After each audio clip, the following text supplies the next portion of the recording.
Alex had always been hooked on urban legends. As a folklore major at a university in Detroit, he'd spend sleepless nights diving into chilling tales of ghosts, cursed places, and paranormal rituals. But one story grabbed hold of his imagination like no other, the horror game known as the elevator game. This eerie ritual, born somewhere in Korea and spreading like wildfire online, promised to whisk the daring into an otherworldly realm if they followed its rules to the letter. Alex was a skeptic through and through. He didn't buy into unexplained phenomena, but his reason for playing was straightforward: prove it was all a hoax and turn it into a killer thesis paper.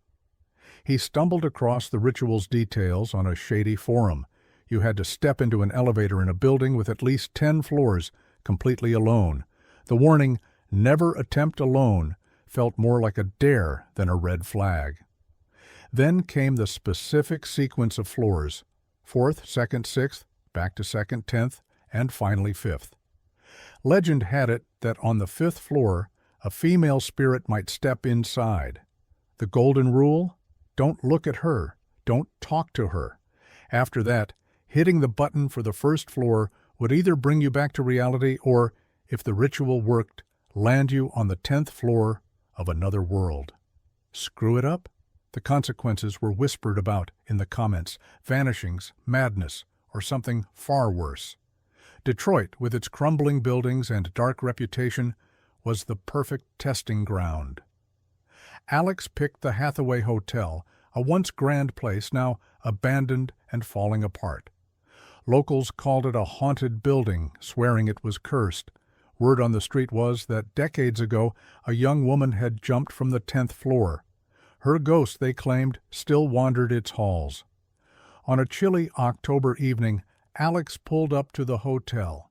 Armed with a flashlight, a notebook, and his phone to record, he was ready to live out a real-life horror movie reaction. The lobby greeted him with pitch-black darkness and the stench of mold.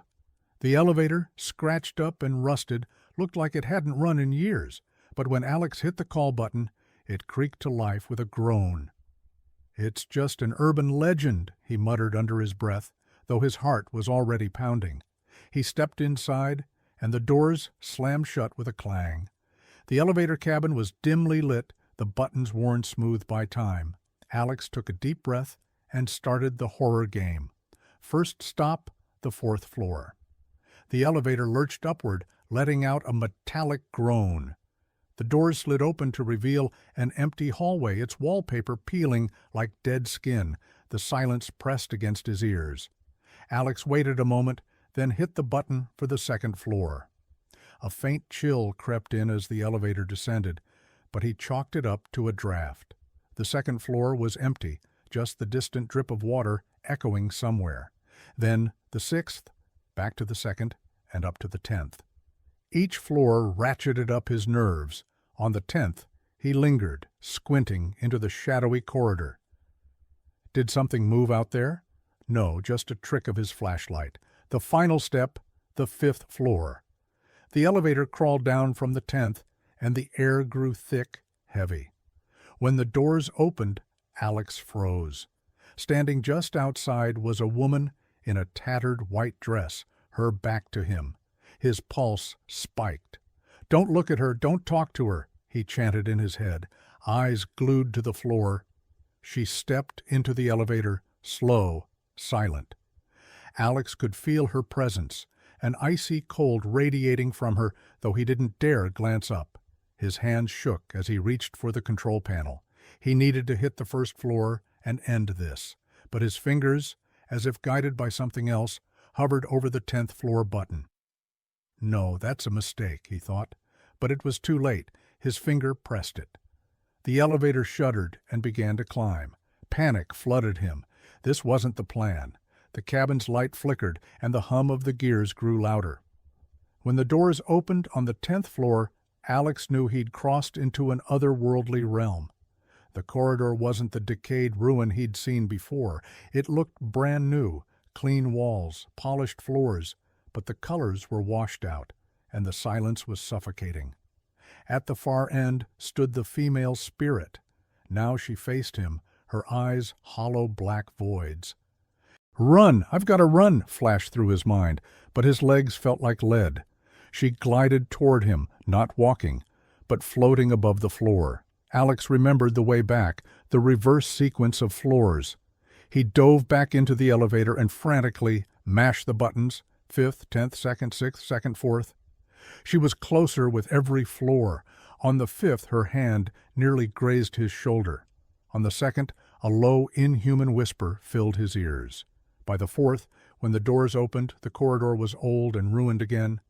Alex stumbled out of the elevator and bolted for the exit. But in the lobby, the elevator dinged. He spun around. The doors parted, and there she was, pointing at him with a skeletal finger. "You shouldn't have played," her voice rasped, cold as death.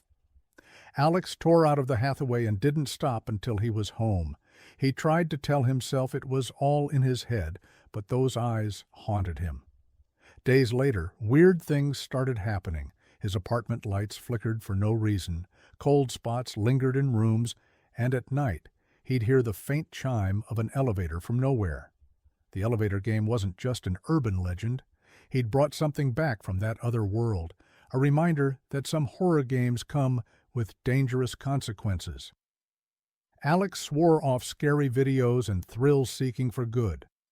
But every night, as he drifted to sleep, one question gnawed at him.